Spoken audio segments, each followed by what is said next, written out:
हम ये नहीं सोचते कि हम लोग एक गांव के हैं, हमारे दुखों सुखों में कल कौन आएगा, हमारा नेता कौन होना चाहिए, इसकी चर्चाएं नहीं होती, कभी नहीं होती। आज नहीं, पीढ़ियों दर पीढ़ियों से नहीं होती। क्यों नहीं होती? हमारे जैसे नौजवान जो चापलूसी और दलाली के चक्कर में इन भोली जनताओं को बांट देते हैं। ये निर्दोष जनता नहीं दोषी है, हम लोगों जैसे चुटकी के दलाल जो है या भोली जनता को बरगला देते हैं। अरे अब सरकार बहुत सही है और लगातार आपकी आवास मिल जाएगी, वो पेंशन देवे के कहले हम एक बात कहते हैं कि जनता की मांग है। थोड़ा सा आप लोग एक बात पे ध्यान रखिए कि जनता की मांग है। जनता क्या मांग रही है? सरकार के पूरे बस में है शिक्षा, स्वास्थ्य, सुरक्षा, तीन चीज जनता के पूरे हाथ में है। लेकिन स्वास्थ्य की व्यवस्था आप देख लीजिए, एक गरीब आदमी के पास का इलाज है? देश आजाद है, देश आजाद है, लेकिन किसी गरीब के बस में इलाज है?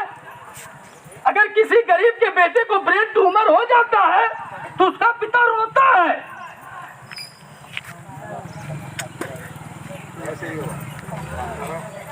अब बात शिक्षा के लिए लीजिए, गरीब के लड़के को पढ़ने का हक है?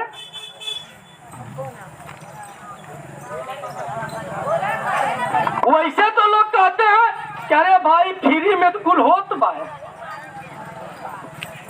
आप आज भी चले जाइए इन तंत्रों में, हमारे और आपके घर के बीच के कर्मचारी हैं, लेकिन हमसे आपसे भरमू बात नहीं करते। यह मत समझिए कि वो हमारा नालायक निठल्ले हैं, वो किसी तंत्र में बंधे हुए हैं, वो तंत्र उन पे हावी है। उसी तरह से संसद में, विधानसभा पे उन उद्योगपतियों का वर्चस्व है कि नेता कोई भी चुनकर जाएगा बात उनकी ही मानेगा। कोई नेता को आप विधायक बना के भेजिए, मुझको बना दीजिए विधायक, मैं भी जाऊंगा। अगर इस संसद में चला गया तो मैं भी वही करूंगा जो ये विधायक कर रहा है। मैं झूठी बातें नहीं करता। जब संसद गंदी है, जब वहाँ के कानून गंदे हैं, तो मैं कैसे कह दूं कि मैं जाके वहाँ दूध का धुला हो जाऊंगा? काजर की कोठरी में बैठ के करिखास कैसे बचवा भाई? काजर के कोठरी में बैठ जाइबा, कहवा हम करिखा ना लगाए, हम बड़ा उज्जर बकर पहन ले हैं, तू झूठा हुआ। हम झूठ ना बोलो, ये गलत बात है। रह गई एक बात कि हम असहाय कैसे हैं, थोड़ा इसको देख लीजिए। मीडिया से, सोशल मीडिया से, सारी चीजों से एक चीज हमको बताई जाती है कि हमारे यहाँ जनतंत्र है, हम लोकतांत्रिक व्यवस्था में जी रहे हैं, हमको अपनी बात कहने का हक है। जैसे हम अगर किसी प्रशासन के आदमी को डिस्टर्ब कर दें तो हमारे नींव का ईंटा भी निकाल लिया जाएगा। लेकिन अब रुक जाइए, वही अपोजिट चाहिए कि प्रशासन का आदमी हमारी महिलाओं पे, हमारे बुजुर्गों पे, हमारे बच्चों पे या हम पे निर्दोष लाठियां चलाता है, और हमारे जनप्रतिनिधि, हमारे संगठन के बड़े बड़े नेता, उनसे कह दीजिए थोड़ा इनको ले जाके FIR करा दीजिए, कहीं हमारे साथ चलत कम है। तो जब तुहार चलत कम है तो टोला हिला मत भाई। हम कहत हई कि तबो हमार चलत रहल, अब्बो हमार चलत हियो, तबो हमार चलत रहल, अब्बो हमार चलत हियो, अगाऊ हमार चली। केहू के झूठा बहकावा में अइले के जरूरत ना हो, अपने बाही का भरोसा कइले के काम बा। बाप दादा कह के गाल में कर बहिया बोले अपनी छोड़ पर आई केहू के भले काम ना चली चबले तोहरे अंदर जनून ना रही। ये बताइए, हमको बताया जा रहा है आप लोग एक परमिशन ले लीजिए। मैं कहता हूँ अच्छी बात है, संविधान के देश में हम संवैधानिक व्यवस्था से हमको चलना है, लेकिन इस आंदोलन का परमिशन कौन अधिकारी देगा? कौन अधिकारी इस आंदोलन का परमिशन देगा? सुनिए, आंदोलन का परमिशन मांगना भी नपुंसकता की पहचान है। हम आंदोलन करने के लिए प्रतिबद्ध हैं। हम अपने आंदोलन को शांति ढंग से करेंगे। हम आपके यहाँ कभी नहीं जाएंगे। हम नपुंसक नहीं है, हमारे रगों में खून बहता है। रह गई बात शहादत देने की, जानते हैं पीठ पीछे बात क्या होती है? कितनी बच बचा की रही जनता लाठी देखी भाग गई। पीठ पीछे बातें चल रही है कि जनता हो जब भीड़ हो लाठी देखी तो भाग जाए। पहले भी होता आया होगा तभी ना, पहले भी लोगों ने देखा है ऐसा हुआ। ऐसा है कि अगर आजादी की लड़ाई 100 साल लड़ी गई, किसान आंदोलन 1 साल चला, तो कहीं हमारी जाहिलता है। अगर पूरे भारत का किसान अपने घर से निकल के रोड पे खाली खड़ा हो गया होता तो उसको दिल्ली जाने की जरूरत नहीं थी। आजमगढ़ से दिल्ली तक लाइन लग जाती, हर किसान दिल्ली में होता। थोड़ा इमेजिन, कल्पना करिए, सोचिए इस बात को कि अगर हर किसान आंदोलन के समय निकल के रोड पे खड़ा हो गया होता अपनी मार्केट के, तो हर किसान दिल्ली होता। कैफियत तो पियात बुक करे कि ना पड़त, यहीं से सब दिल्ली होते। तो हमारे ही बीच के लोग कह रहे थे, अरे वो सारे बड़े हरामी होंगे, बिल्कुल वैसे कुछ चक्कर हुई टिकटवा कुछ माल पा जाए मान जाए। मैं जनता की बात कर रहा हूँ, वो तो दुश्मन है। दुश्मन कुछ कहे तो हम उसको बर्दाश्त कर लेंगे। हम एक पहले दिन जब रात में घटना हुई, हम यही राकेश पंडित जी के दरवाजे पे बैठे थे।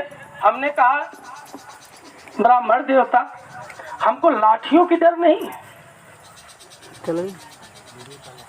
वो कहा न कि रे कागा तो चोच ना अखरत है मुहत्ती का कहना। हमको लाठियां नहीं अखरती हैं। जब हम आपके लिए लाठियां खाते हैं और आप पीठ पीछे कहते हैं बड़का नेता बने गया ना 20 लाठी,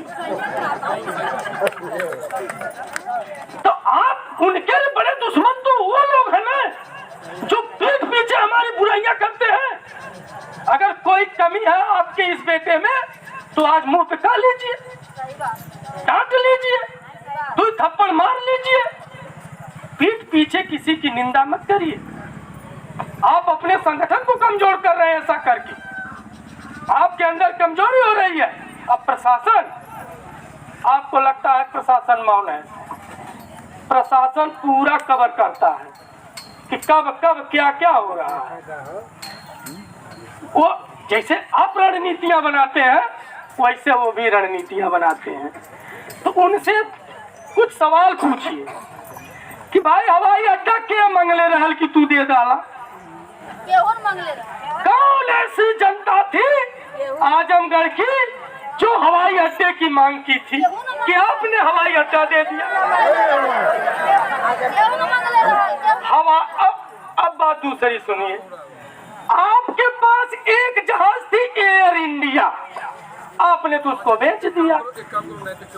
हिंदुस्तान की सरकार के पास एक जहाज थी एयर इंडिया, वो तो उसने बेच दिया। अब बेटा काहे खाती नहीं एयरपोर्ट? अब किस लिए एयरपोर्ट? सरकारी एयरपोर्ट की क्या जरूरत है जब सरकार के पास जहाज नहीं है? सरकार के पास जब जहाज नहीं है तो एयरपोर्ट की जरूरत क्या है?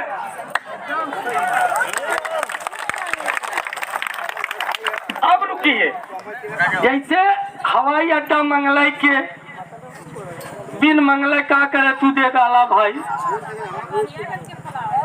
हवाई अड्डा किसने मांगा था जो आपने हवाई अड्डा दे दिया? आपके पास जब जहाज है ही नहीं तो सरकारी हवाई अड्डे की क्या जरूरत है? जहाज टाटा के पास है, जहाज अंबानी के पास है, जहाज अडानी के पास है, तो उन वालों को भेजो ना हमारे पास, सीधा कनेक्ट कराओ हमसे। तुम दलाली क्या कर रहे हो? हमारे घर का भाई सिपाही है, हमारे घर का भाई हमारा एसडीएम है, हमारे घर का भाई तहसीलदार है। किसी पूंजीपति के घर का थोड़ा है, वो हमारे आप जैसे घरों का है। उसको भेज रहे हो, वो हमको घुड़क रहा है, हम उसको घुड़क रहे हैं, और तुम साले वहां बैठ के खाली नौटंकी बतिया रहे। तुम आ जाओ, तुम आओ, तुम्हारे पास जहाज है, तुमको हवाई अड्डा चाहिए, तुम आओ, हमसे जमीन मांगो, हम देंगे।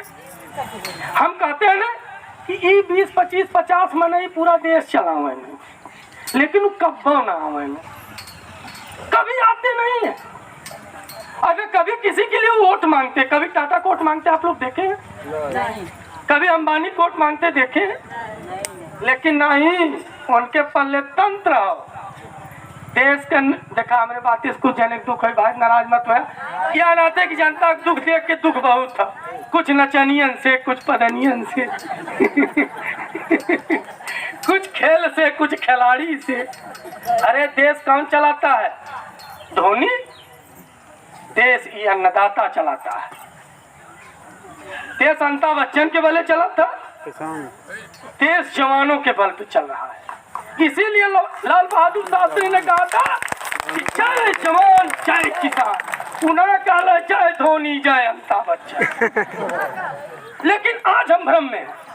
देखिए उसके नेटवर्क कितना जबरदस्त फैले हैं, उसके नेटवर्क देखिए। जैसे भाई ने कहा वो पैसा कमा लेते हैं, उनके हमारे बीच में अंतर है। हम आप मुसीबत की घड़ी में है, धरने पे बैठे हैं, है ना?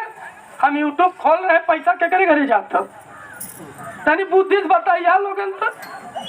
हम जब यूट्यूब चलावत है तब पैसा क्या करे घरे जाता? यूट्यूब वाली कंपनी के, अंबानी के, अडानी के, टाटा के, मोदियों फकीर हमें, जोगियों फकीर हमें, ये ना उन लोगन के कुछ ना हो।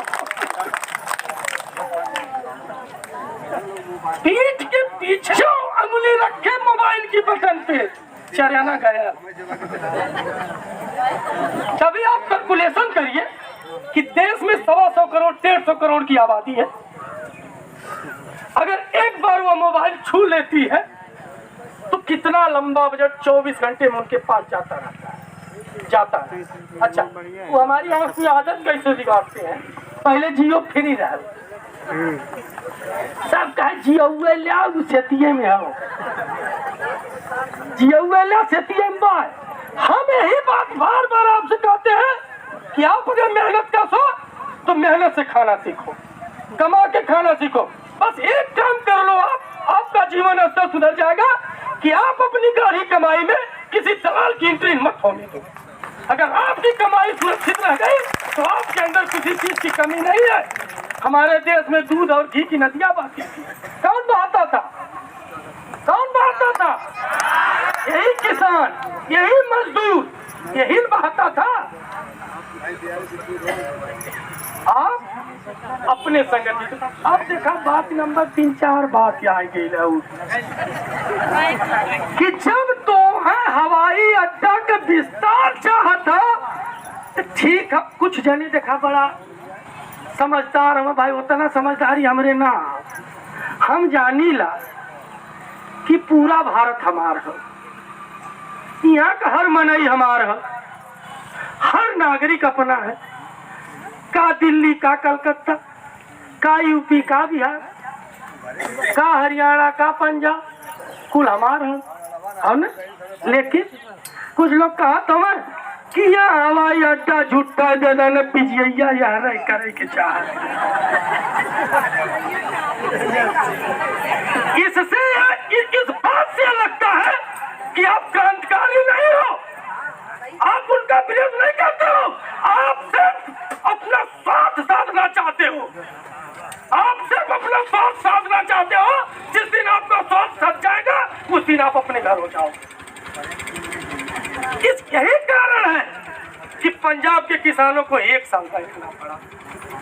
यही स्वार्थ है। अगर यही स्वार्थ नहीं टकराता, खाली तू उनसे यह कहा कि तनी हवाई अड्डा रहा देता मैं दवा पीजिया गांव से चालू कहता, वहीं जहां बना लिया वहीं लखनऊ ना जाए पड़ी, यहीं 10-20 किलोमीटर पर मिल जाई। बहुत नात बात संगी साथी के घर द्वार में वहीं चल के रह के दिखा लिए जाए। लेकिन आज पीजीआई में जाइए, उतना बड़ा हॉस्पिटल बना है, यही छोटे डॉक्टर जो शहरों में बैठते हैं, नए नए डॉक्टर, यही जाके वहाँ अपना समय काटते हैं। आप पीजीआई क्यों नहीं चालू करते हो? उसको नहीं चालू करोगे। अब देखिए बात क्या है, देश का देखा विनोद राय पहलवा कहना एक जने रहना प्रोफेसर थे BHU में, मर गए बेचारे, उनको ब्रेन ट्यूमर में। वो बहुत पहले कहना हमरे याद वाला तो हंसी आवे, कहना ऊंचे रे जहाजिया उड़ावाला आकाश में और लगाला हम धोखावा देश के विकास में। हवाई अड्डा से कौन विकास हो जाए, फुल बाउंड्री हो जाए। कुछ लोग कहा तुम हवा वाला जिगना ना जाता, हम कहे तो तू अमेरिका चल जाए वह रही, तू हरे से अमेरिका जाया यार आया मत, ये गलत सोच है ना।